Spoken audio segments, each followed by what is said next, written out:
Hello, नमस्कार, आदाब, सत श्री अकाल। मैं अंकुर पारिक आप सभी का स्वागत करता हूं। और जैसा कि हमने स्टार्ट करा था रात को 10 बजे थ्योरी वाली अंकुर पारिक सर की करंट अफेयर की क्लास, आपने नए चैनल होने के बावजूद काफी प्यार दिया है, इसके लिए धन्यवाद। तो परीक्षा एकदम सिर पर है और मैंने जितने महत्वपूर्ण एस्पेक्ट हो सकते हैं वो सारे पढ़ाए हैं। उसके साथ साथ में अब कुछ ऐसे टॉपिक हैं जो थ्योरी से नहीं पढ़ सकते, तो उनको हम करंट अफेयर के थ्रू पढ़ेंगे। यहाँ पर आज से अगले 3-4 दिन हम करंट अफेयर के कुछ महत्वपूर्ण प्रश्न हैं, उन प्रश्नों के थ्रू एक तरीके से करंट पढ़ने की कोशिश करेंगे, तो आप अंत तक बने रहिएगा। तो पहला प्रश्न भैया आपके लिए ये रहा। राजस्थान के केवलादेव राष्ट्रीय उद्यान में हाल ही में कौन सा दुर्लभ मांसाहारी पौधा खोजा गया? Which rare carnivorous plant was recently discovered in Keoladeo National Park of Rajasthan? Nepenthes, Utricularia, Drosera, Venus fly trap. ठीक है, छोटी छोटी क्लास होगी क्योंकि आपको पता है कि स्वास्थ्य का लाभ ले रहा हूं। डॉक्टर ने भी कहा है 15-20 मिनट ही आप ले सकते हैं, लेकिन ये वादा है सैटरडे को आपके लिए एक बड़ी मैराथन क्लास दूंगा। ठीक है, सैटरडे को पूरी रात अपनी क्लास चलेगी, ठीक है, जिसके अंदर बहुत सारे प्रश्न होंगे। तो बताइए, राजस्थान के केवलादेव नेशनल पार्क में कौन सा दुर्लभ मांसाहारी पौधा खोजा गया? राजस्थान के केवलादेव के अंदर एक दुर्लभ और अनोखा मांसाहारी पौधा खोजा गया जिसका नाम है यूट्रिकुलेरिया। अभी हाल ही में पटवारी का पेपर हुआ था, वहां पर यह प्रश्न पूछा गया है। ठीक है, ये यूट्रिकोलेरिया का एक और नाम होता है ब्लेडर वार्ट्स। ठीक है, याद रखना। इसका दूसरा नाम क्या है, इस नाम से भी आ सकता है, ब्लेडर वार्ट्स भी इसको कहते हैं।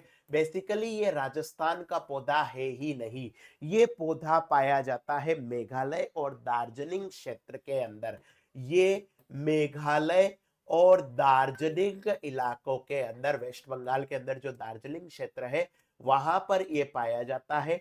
क्या होता है, ये ऐसा पौधा है, इस पौधे के ऊपर जब कोई कीट पतंगा आता है, ठीक है, तो ये पौधा एकदम ऐसे बढ़ जाता है और उसको ग्रहण कर लेता है।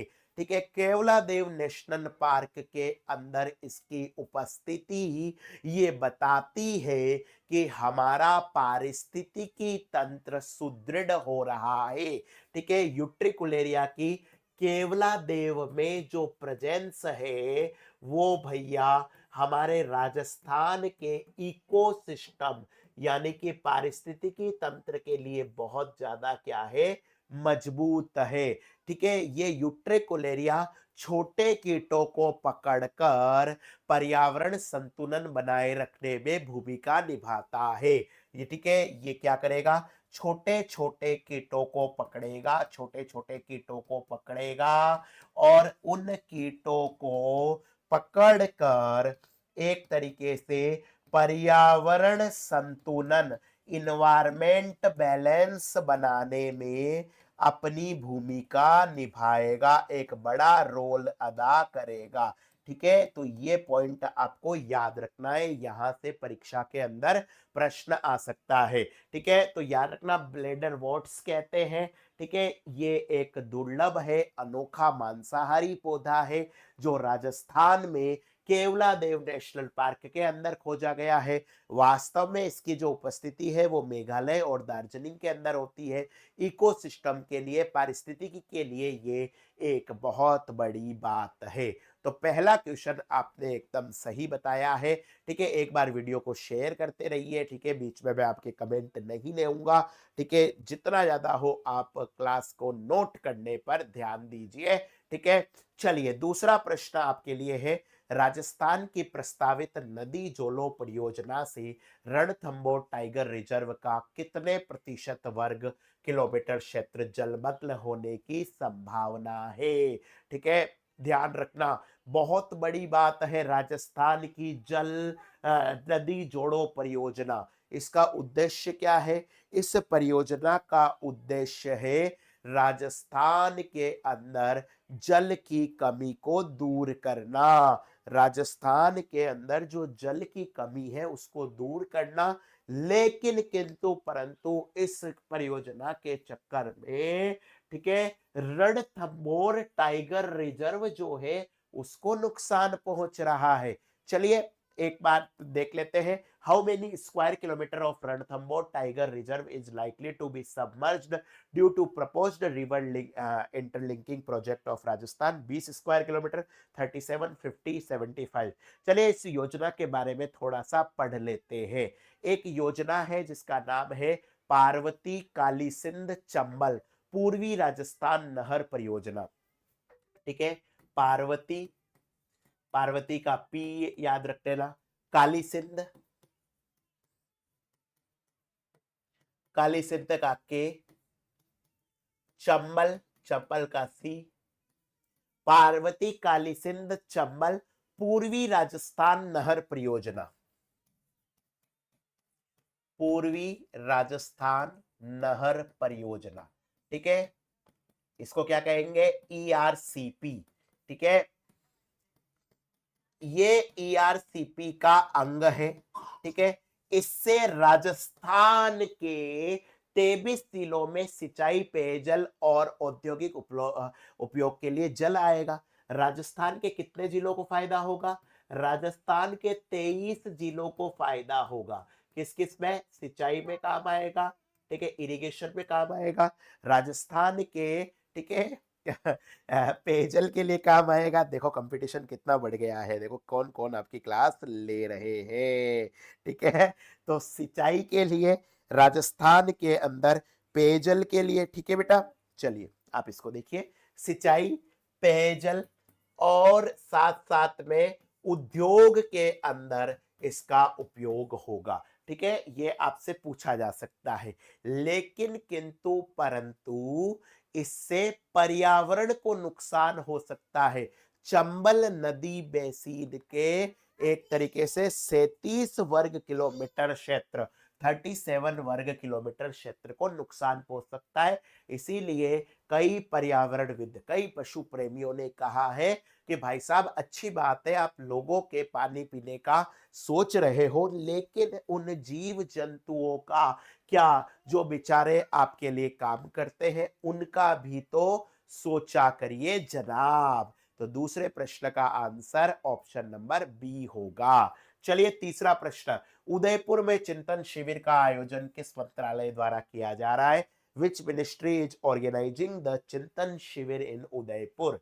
ठीक है, चलिए चार ऑप्शन है आपके सामने, पर्यावरण मंत्रालय, गृह मंत्रालय, महिला बाल विकास मंत्रालय, वित्त मंत्रालय।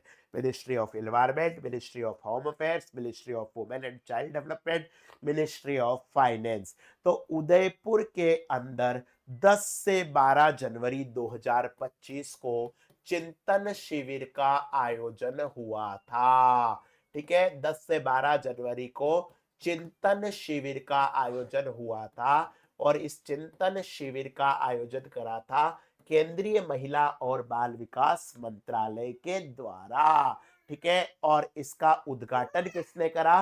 केंद्रीय महिला और बाल विकास मंत्री अन्नपूर्णा देवी। ठीक है, इसका जो उद्घाटन करा था वो भैया करा था केंद्रीय महिला बाल विकास मंत्री अन्नपूर्णा देवी। ठीक है, चलिए समझ में आ रहा है ना, कोई रॉकेट साइंस नहीं है, बहुत ही सिंपल वे में मैं आपको एक एक चीज समझाने की कोशिश कर रहा हूं। ठीक है, ऑब्जेक्टिव क्वेश्चंस को भी थ्योरी के टाइप समझाने की कोशिश कर रहा हूं ताकि आपको प्रश्न समझ में आ सके। चलिए अगला प्रश्न है आपके लिए क्वेश्चन नंबर 3, विश्वविद्यालय अनुदान आयोग, यूनिवर्सिटी ग्रांट कमीशन जिसे यूजीसी भी कहा जाता है, यूजीसी के द्वारा, ठीक है, यूजीसी के द्वारा राजस्थान के किन 3 विश्वविद्यालयों में पीएचडी प्रवेश पर रोक लगाया गया है? In which 3 universities of Rajasthan has the university grant commission approved the PhD entry has been banned? Rajasthan विश्वविद्यालय, मोहनलाल सुखाड़िया विश्वविद्यालय, या JNVU Jai Narayan Vyas university, OPGS विश्वविद्यालय, सनराइज विश्वविद्यालय, सिंघानिया विश्वविद्यालय, IIT MNIT BITS, JNU DU BHU। तो बेटा याद रखना, फर्जी और पिछली तारीख की डिग्री जारी करने के आरोप में यहां पर ओपीजेएस यूनिवर्सिटी चूरू, ये कहां पर है? ये भैया चूरू के अंदर है। सनराइज यूनिवर्सिटी ये अलवर के अंदर है, सनराइज यूनिवर्सिटी अलवर। और सिंघानिया यूनिवर्सिटी झुंझुनू, ये 3 यूनिवर्सिटी है अपने राजस्थान की, जिनको कहा कि भाई जी आप कुछ भी करो पर पीएचडी की डिग्री मत दो, पीएचडी आप फेक डिग्री दे रहे हो, ठीक है, फिर पिछली तारीख की डिग्रियां जारी कर रहे हो। इस वजह से राजस्थान के अंदर लोगों को नुकसान हो रहा है, ठीक है, इस वजह से राजस्थान के अंदर लोगों को नुकसान हो रहा है, ठीक है, समझ गए बेटा? बहुत ही इंपॉर्टेंट पॉइंट था, एक बार फिर समझ लीजिए कि फर्जी डिग्री के मामले में, ठीक है, और ये ऐसी इंफॉर्मेशन आपको भी पता होनी चाहिए, फर्जी डिग्रियों के मामले में ओपीजीएस विश्वविद्यालय चूरू, सनराइज विश्वविद्यालय अलवर और सिंघानिया विश्वविद्यालय जो झुंझुनू है, उनको डिग्री पर रोक लगा दी है। आप में से भी बच्चे कई बार ये कहते हैं कि सर ये हम यहाँ से कर ले क्या, यहाँ से कर ले क्या, ये बैक डेक में डिग्री दे रहा है, ठीक है, तो मैं उनको हमेशा कहता हूँ कि यार अपनी लाइफ के साथ मत खेलिए, उन लोगों के हाथों अपना भविष्य बर्बाद मत करिए जो कम से कम आपको फेक तरीके से बताते हैं। डिग्री बैक डेक में कैसे होगी? और अगर ऐसे बैक डेक में डिग्री होती तो क्या हम नहीं ले लेते? हम नहीं ले लेते? आज आपके अंकुर पारिक सर इतना पढ़ाते हैं, इतनी जगह पढ़ाते हैं, इतनी जगह जानकारी, अगर मैं कोई फेक डिग्री मांगने लगूं तो मुझे नहीं दे देंगे क्या? नहीं भैया, है ना, सरस्वती माता को तो कम से कम इन चीजों से दूर रखिए। क्वेश्चन नंबर 5, राजस्थान में 1 गीगावाट की सौर परियोजना के विकास के लिए किन 2 कंपनियों ने साझेदारी करी है? ठीक है, Tata power Adani green, Jackson green blue leaf energy, Reliance solar NHPC, NTPC और SECI. Which 2 companies have partnered to develop 1 gigawatt solar project in Rajasthan? ठीक है, तो यहां पर याद रखना है भारत की जैक्सन ग्रीन, भारत की तो है भैया जैक्सन ग्रीन, और सिंगापुर की है ब्लू लिफ एनर्जी, ठीक है, सिंगापुर की है ब्लू लिफ एनर्जी। इन दोनों कंपनियों ने 1 गीगावाट सोलर एनर्जी प्रोडक्शन करने के लिए साझेदारी करी है। इन्होंने कहा है कि हम 400 मिलियन अमेरिकी डॉलर निवेश करेंगे, 400 मिलियन यूएस डॉलर इसके अंदर क्या करेंगे? इन्वेस्ट करेंगे, जिससे राजस्थान में 1 गीगावाट बिजली उत्पादन होगा। और ये जो 1 गीगावाट बिजली उत्पादन है, इसके अंदर, ठीक है, इसके अंदर, ठीक है, सोलर एनर्जी से प्रोड्यूस होगी। यहां पर याद रखना ऋण और वित्त इक्विटी के माध्यम से 3 सोलर परियोजनाएं शामिल होगी। इसके अंदर 3 सोलर स्कीम्स होगी। There are 3 solar schemes in this project, और ये ऋण से और इक्विटी से काट लिया जाएगा, यानी कि लोन भी लिया जाएगा और हो सकता है शेयर भी आ जाए। वेटलैंड पर रामसर कन्वेंशन के तहत शहरों की उद्घाटन वेटलैंड मान्यता सूची में किन 2 भारतीय शहरों को शामिल किया गया है? बहुत इंपॉर्टेंट है, ठीक है, याद रखना है। वेटलैंड सिटी उन शहरों को मान्यता देती है जो अपने प्राकृतिक और मानव निर्मित वेटलैंड के संरक्षण को बढ़ावा देते हैं, ठीक है। Which Indian cities have been included in the inaugural wetland city recognition list of cities under the Ramsar Convention of Wetland? Indore Madhya Pradesh, Udaipur Rajasthan, Bhopal Madhya Pradesh, Prayagraj Uttar Pradesh, Ujjain Madhya Pradesh, Udaipur Rajasthan, Varanasi और नासिक। तो बेटा सबसे पहले तो मैं आपको क्या पढ़ा रहा हूँ? राजस्थान करंट अफेयर पढ़ा रहा हूँ, यानी कि जहां राजस्थान का नाम नहीं है उसको तो वैसे ही क्रॉस कर दो, ठीक है। अब राजस्थान का नाम 2 जगह है, ठीक है, दोनों जगह उदयपुर आ रहा है तो उदयपुर तो इसमें शामिल होगा ही। उदयपुर के साथ साथ में भैया इसमें क्या शामिल है? आपका भोपाल शामिल है। भोपाल को झीलों का शहर कहा जाता है, उदयपुर को झीलों की नगरी कहा जाता है।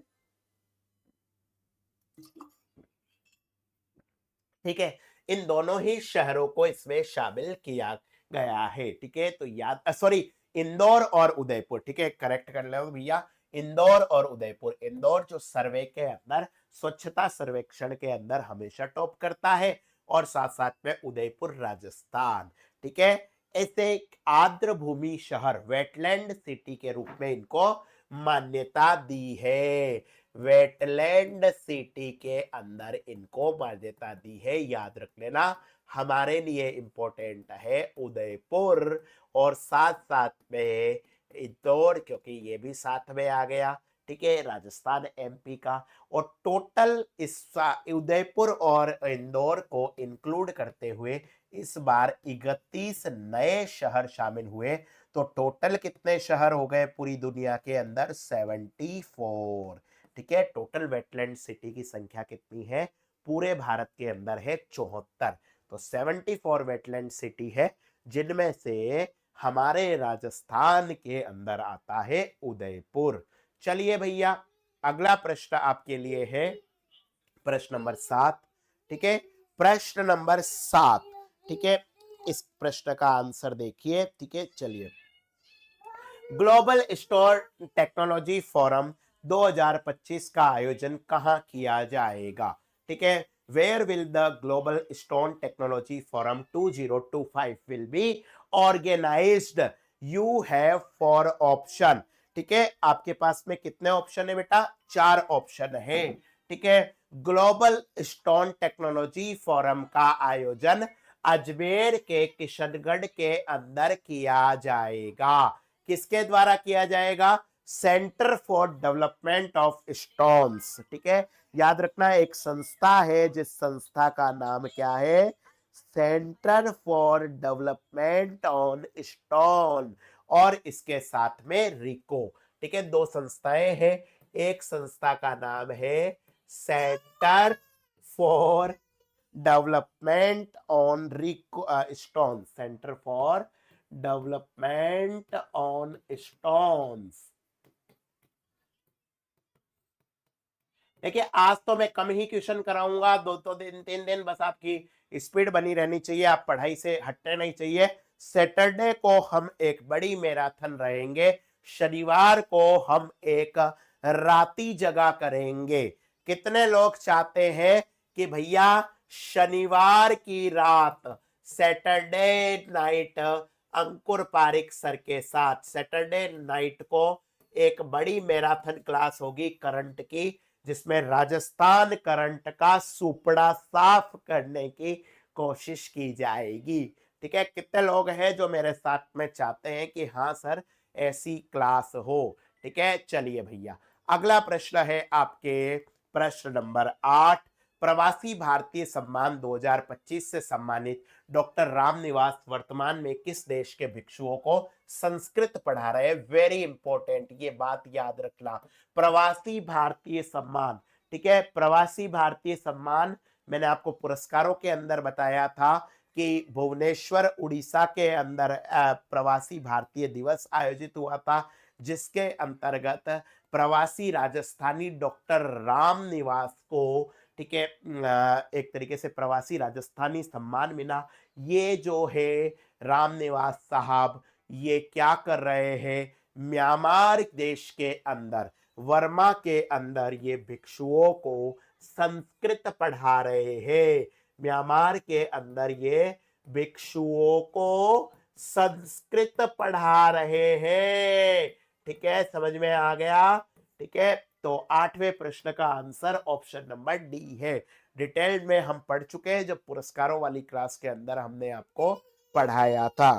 ठीक है, चलिए चलिए, है ना, जल्दी से एक बार क्लास को शेयर कर दीजिए। ठीक है, आपको बीच बीच में छोटी बच्ची की आवाज भी आ रही होगी, अब क्या करें भैया।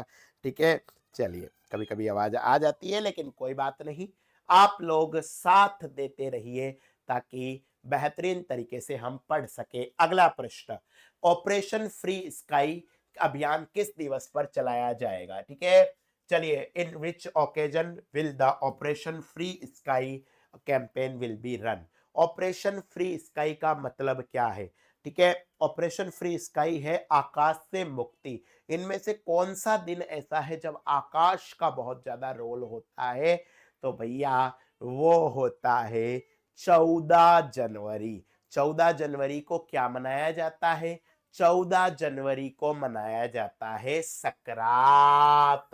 ठीक है, यानी कि जो घायल परिंदे हैं, उन घायल परिंदों का इलाज करने के लिए, ठीक है, कहीं हमारी पतंगबाजी के शौक में, कहीं हमारे इंजॉयमेंट के चक्कर में उन जीवों का नुकसान न हो जाए, इस थीम से ऑपरेशन फ्री स्काई बनाया जाएगा। ठीक है, और ये कहाँ चलता है? राजस्थान में सबसे ज्यादा पतंगे कहाँ उड़ती है बेटा? ठीक है, राजस्थान की राजधानी जयपुर के अंदर 600 ज्यादा पतंगा जयपुर में उड़े, इसलिए को आंसर का हो जाती जयपुर हो जाती। 9वां प्रश्न को करेक्ट और परफेक्ट आंसर बेटा याद रख लीजो, option number C, Makar Sankranti. चलिए अगला प्रश्न, जयपुर में किस उद्देश्य से पीएम यूनिटी मॉल की स्थापना की जाएगी? ठीक है, याद रखना है, पीएम यूनिटी मॉल। ठीक है, किसने उद्घाटन करा था इसका? भजन लाल शर्मा जी ने करा था।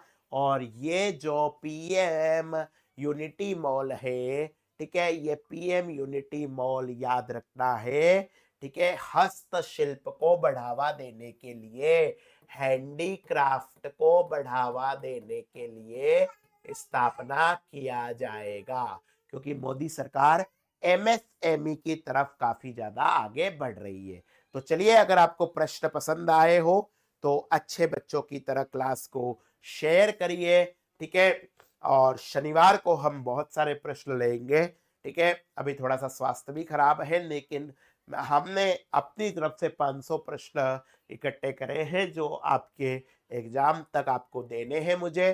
ठीक है, थोड़े थोड़े अभी दे रहा हूं और एक साथ सैटरडे को बाकी प्रश्नों को आपको उत्पन्न कराया जाएगा। ठीक है, इस क्लास की फ्री पीडीएफ आपको कहाँ मिलेगी? इसकी पीडीएफ आपको मिलेगी शिवी एजुकेशन हब चैनल पर। कहाँ पर मिलेगी भैया? शिवी एजुकेशन हब पर। ठीक है, टेलीग्राम चैनल का नाम भी यही है। ठीक है, और एप्लीकेशन का नाम भी यही है, दोनों पर आपको मिल जाएगी। किसी भी प्रकार की कोई समस्या हो तो इन नंबरों पर आप फोन कर सकते हैं। आज के लिए इतना ही। अपना, अपने चाहने वाले और अपने हिंदुस्तान का ख्याल रखिए। हंसते रहिए, मुस्कुराते रहिए। राधे राधे, जय श्री कृष्ण।